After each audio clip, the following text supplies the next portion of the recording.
Now, Israeli real estate has seen a few contributing factors to trends in the market, just 6 months into 2021. Between an exciting coronavirus exit and Israeli-Gaza escalation, there are quite a few things to watch out for.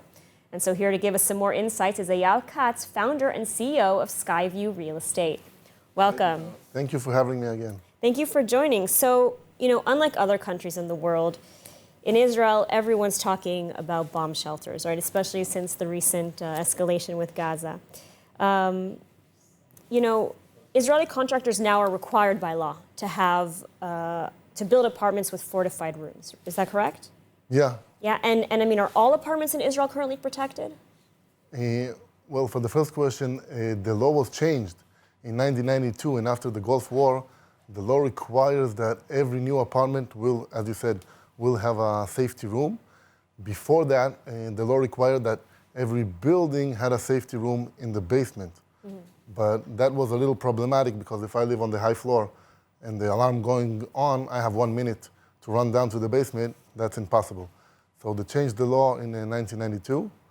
And for your second question, it's like 1 out of every 3 apartments has a safety room.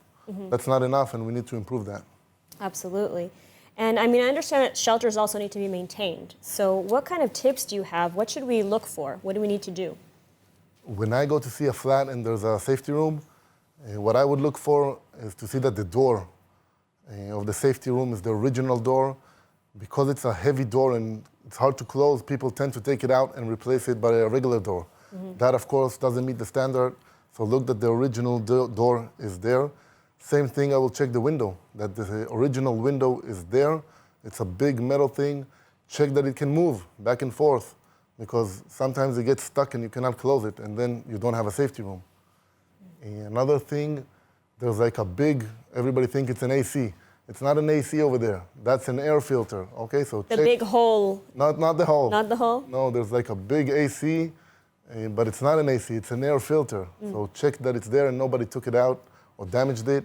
And the big hole you're talking about, above the door that connects between the apartment and the safety room, there is a hole.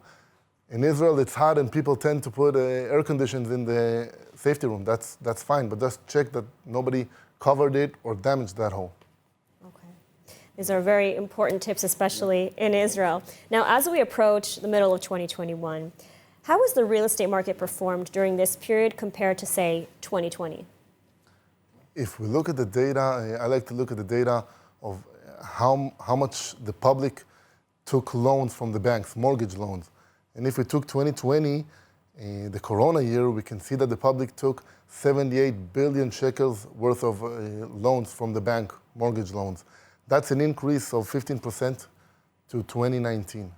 In 2021, we thought we were going to see a decrease in those numbers.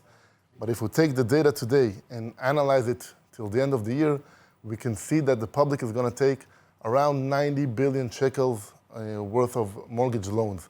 That's another increase of about 16%. So market is stable, people are buying, and prices are going up. We can definitely see it. Prices are increasing, that's for sure. Yeah. And we're about to have a new government sworn in. And one of the issues that the previous government had set out to tackle, but so far has been unsuccessful, is dealing with the high real estate prices. Do you think that this new coalition is going to be able to deal with that? I hope so, yeah. I think so. No, but I really do hope so. I heard they're going to they want to take property tax back up.